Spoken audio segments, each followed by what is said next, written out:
नमस्कार मित्रांनो, इयत्ता 10वी इतिहास आपण आज अभ्यासणार आहोत.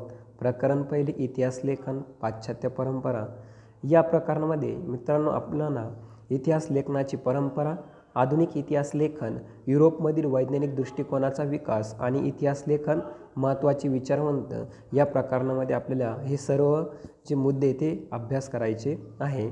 गतकाळात घडून घेतलेल्या घटनांची क्रमशः संगती लावून त्यांचे आकलन करून घेणे या उद्दिष्टाने इतिहासाचे संशोधन, लेखन आणि अभ्यास केला जातो. बघा, इतिहासाचे संशोधन, लेखन आणि अभ्यास का केला जातो? बघा, बऱ्याच वेळेला आपल्याला प्रश्न पडतो का आपण इतिहासाचा अभ्यास का केला पाहिजे. त्याचं कारण का गतकाळात घडून गेलेल्या ज्या घटना आहे त्यांचे क्रमशः संगती लावून त्यांचे आकलन करून घेणे या उद्दिष्टानं काय केलं जातं? इतिहासाचे संशोधन, लेखन आणि अभ्यास केला जातो. म्हणजे गतकाळात म्हणजे काय? ज्या भूतकाळात घडून गेलेल्या ज्या घटना आहे त्या घटनांची क्रमशः संगती लावली जाते. म्हणजे क्रमशः संगती म्हणजे काय? समजा एखादे युद्ध घडले तर ते युद्ध कितव्या शतकात घडले, त्या युद्धानंतर त्या युद्धाचे काय परिणाम उमटले, तर त्याची आपल्याला क्रमशः संगती लावली गेलेली दिसते. समजा भारत स्वतंत्र झाला, भारत स्वतंत्र झाल्यानंतर आत्तापर्यंत काय काय घटना घडल्या त्या घटनांची आपण क्रमशः संगती लावून त्याचा अभ्यास करतो. त्या घटना आपल्याला सालानुसार आपल्याला बघायला मिळतात.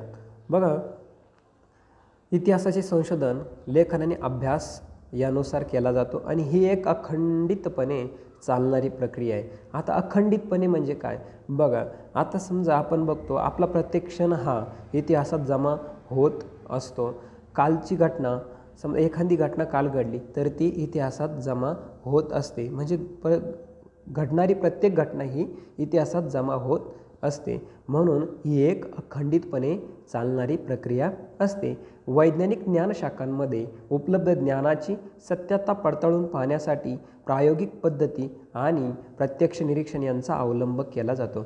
बघा, वैज्ञानिक ज्ञानशाखांमध्ये उपलब्ध ज्ञानाची सत्यता पडताळून पाहण्यासाठी प्रायोगिक पद्धती आणि प्रत्यक्ष निरीक्षण यांचा अवलंब केला जातो. बघा, वैज्ञानिक ज्ञानशाखांमध्ये, आता वैज्ञानिक ज्ञानशाखा म्हणजे काय? आपण जे वैज्ञानिक ज्ञानशाखा बघतो, सायन्स आपण त्याला म्हणतो. बघा, त्याच्यामध्ये जे ज्ञान उपलब्ध आहे ते जर आपल्याला सत्यता पडताळून पाहिजे तर आपल्याला त्याला प्रायोगिक पद्धतीचा आणि प्रत्यक्ष निरीक्षण यांचा अवलंब केला जातो. आता म्हणजे काय असतं? बघा, आपण एखादी रिॲक्शन जर घेतली, अभिक्रिया जर घेतली, ती आपण अभिक्रिया जर पुस्तकात शिकलो तर आपली ती जर प्रात्यक्षिक केली तर आपल्याला ती प्रायोगिक पद्धतीवर जर केली तर आपल्याला ती लगेच लक्षात येते आणि प्रत्यक्ष निरीक्षण करायला आपल्याला ते मिळतं. हे वैज्ञानिक ज्ञानशाखांमध्ये उपलब्ध ज्ञानाची सत्यता आपल्याला पडताळून पाहता येते. एखादी रिॲक्शन आपण प्रत्यक्ष पुस्तकात वाचून तिथं ती करून बघू शकतो. ही आपली प्रायोगिक पद्धती आणि आपण त्याचे निरीक्षण पण आपण तिथे करू शकतो. बघा, या पद्धतीच्या आधारे विविध घटनांच्या संदर्भातील सार्वकालिक आणि सार्वत्रिक नियम मांडणे आणि ते नियम पुन्हा पुन्हा सिद्ध करता येणे शक्य असते. बघा, या पद्धतीमध्ये विविध घटनाच्या संदर्भातील सार्वकालिक आणि सार्वत्रिक नियम मांडणे आणि ते नियम पुन्हा पुन्हा सिद्ध करता येणे शक्य असते. इतिहास संशोधनामध्ये प्रायोगिक पद्धती, प्रत्यक्ष निरीक्षण यांचा अवलंब करणे शक्य नसते. बघा मित्रांनो, आपल्याला इतिहास संशोधनामध्ये या प्रायोगिक पद्धती, प्रत्यक्ष निरीक्षण यांचा अवलंब करणे हे शक्य नसते. म्हणजे एखादी घडून गेलेली घटना आपल्याला ती परत पुन्हा बघायला मिळत नाही. समजा एखादं युद्ध जर 400 वर्षापूर्वी होऊन गेलेलं असेल तर ते आपल्याला बघायला मिळू शकत नाही. ते आपल्याला प्रायोगिक पद्धतीत बघायला मिळणार नाही. त्याचं निरीक्षण पण आपल्याला करता येणार नाही. कारण त्या घटना इतिहासात घडून गेलेल्या असतात. म्हणजे त्या आपल्या आधी ह्या घडून गेलेल्या असतात. तेव्हा त्यांच्या निरीक्षणासाठी आपण तेथे नसतो व त्या घटनांची पुनरावृत्ती करता येत नाही. आत्ताच आपण काय बघितलं? एखादं युद्ध आहे, समजा ते 400 वर्षापूर्वी होऊन गेलेलं आहे, तर ते आपण इतिहासात जमा झालेलं दिसतं ते आपण प्रत्यक्ष प्रायोगिक बघू शकत नाही, निरीक्षण करू शकत नाही, कारण त्यावेळेस आपण तेथे नसतो. त्या घटनांची पुनरावृत्ती म्हणजे काय, त्या घटना परत परत आपल्याला करता येणार नाही. तसेच सार्वकालिक आणि सार्वत्रिक नियम मांडणे आणि ते नियम सिद्ध करता येणे शक्य नसते. बघा, सार्वकालिक आणि सार्वत्रिक नियम मांडणे सुद्धा शक्य नसते. सर्वप्रथम ऐतिहासिक दस्तऐवज लिहिण्यासाठी ज्या भाषेचा आणि लिपीचा वापर केला गेला असेल त्यांचे वाचन करण्यासाठी आणि त्याचा अर्थ समजण्यासाठी ती भाषा आणि ती लिपी जाणणाऱ्या तज्ज्ञाची आवश्यकता असते. बघा मित्रांनो, ऐतिहासिक दस्तऐवज म्हणजे काय का त्याच्यामध्ये त्या घटनांची जी माहिती आहे ती त्यावेळेस त्या दस्तऐवजमध्ये लिहून ठेवलेली गेली असते. तर समजा त्यावेळेस भाषाशैली लिहिण्याची वेगळी असते, त्या भाषेचा प्रभाव हा वेगळा असतो, लिपी वेगळी असते. त्यासाठी ते वाचण्यासाठी त्याचा अर्थ समजण्यासाठी आपल्याला भाषा तज्ज्ञाची आवश्यकता असते, त्या लिपी जाणणाऱ्या तज्ज्ञाची आवश्यकता असते. त्यानंतर अक्षरवटिका म्हणजे अक्षराचे वळण, लेखकाची भाषाशैली, वापरलेल्या कागदाच्या निर्मितीचा काळ आणि कागदाचा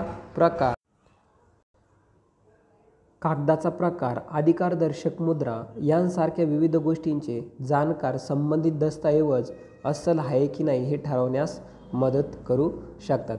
बघा मित्रांनो, त्या अक्षराचे वळण असेल, लेखकाची भाषाशैली असेल, वापरलेल्या कागदाच्या निर्मितीचा काळ असेल म्हणजे तो कागद कोणत्या शतकात तयार झालेला किंवा त्याची भाषाशैली कशी असेल, त्या कागदाचा प्रकार कोणता आहे, अधिकारदर्शक मुद्रा यांसारख्या विविध गोष्टींचे जाणकार संबंधित दस्तऐवज अस्सल आहे की नाही हे ठरवण्यास मदत करू शकतात. बघा, या गोष्टींचे जाणकार आपल्याला लागतात.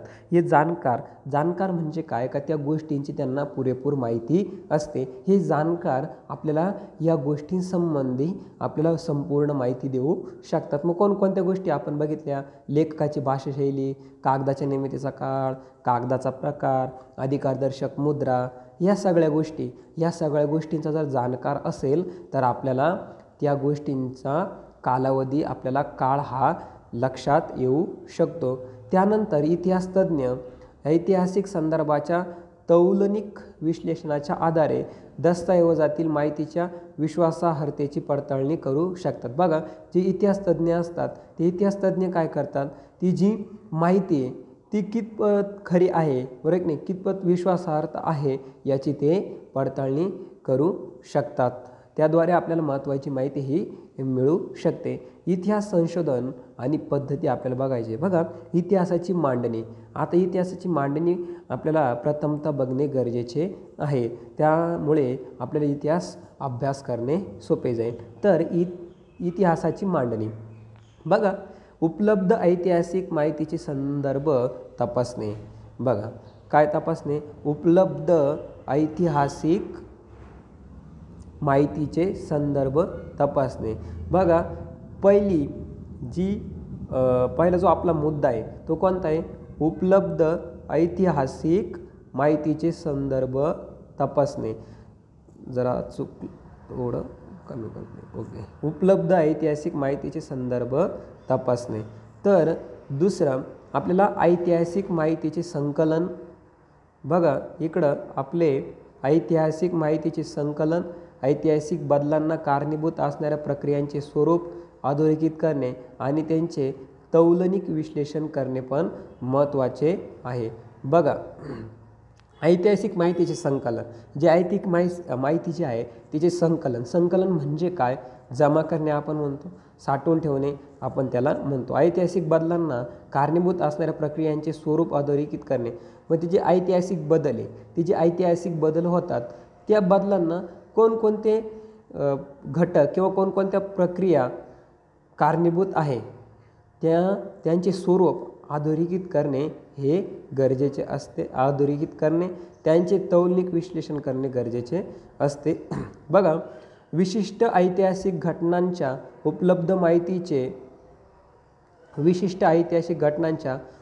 माहितीचे स्थल, कालात्मक संदर्भ तसेच ऐतिहासिक अभ्यास पद्धतीच्या विविध संकल्पनात्मक चौकटींचे आकलन करून घेणे हा एक मुद्दा महत्त्वाचा आहे. त्याच्यानंतर ऐतिहासिक संदर्भाशी निगडीत योग्य प्रश्नांची मांडणी करणे, त्याच्यानंतर संभाव्य परिकल्पना मांडणे, त्याच्यानंतर इतिहासाच्या साधनांचे चिकित्सक संशोधन करणे हे सुद्धा महत्त्वाचे आहे. बघा, इतिहासाची मांडणी करताना हे सगळे मुद्दे आपल्याला लक्षात घेणे गरजेचे असते. बघा, आपण पुढे जाऊया. इतिहास संशोधनास सहाय्यभूत होणाऱ्या विविध ज्ञानशाखा व संस्था आहेत. बघा, इतिहास जर संशोधन करायचं असेल तर आपल्याला विविध गोष्टींची गरज लागते. तर त्यासाठी काही ज्ञानशाखा उपलब्ध आहे, काही संस्थासुद्धा आपल्याकडं उपलब्ध आहे. या संस्था इतिहास संशोधनात महत्त्वाचं काम हे करत. बघा, मग कोणकोणत्या ज्ञानशाखा, कोणकोणत्या संस्था? उदाहरणार्थ पुरातत्व, तो पुरातत्व विभाग असतो. बघा, अभिलेखागार, हस्तलिखितांचा अभ्यास, पुराभिलेख, अक्षर वटिकाशास्त्र, भाषारचनाशास्त्र, नाणकशास्त्र, वंशावळीचा अभ्यास, ह्या सगळ्या गोष्टी किंवा हे सगळे जे संस्था आहे, ह्या संस्था आपल्याला इतिहास अभ्यास करण्यासाठी मदत करत असतात.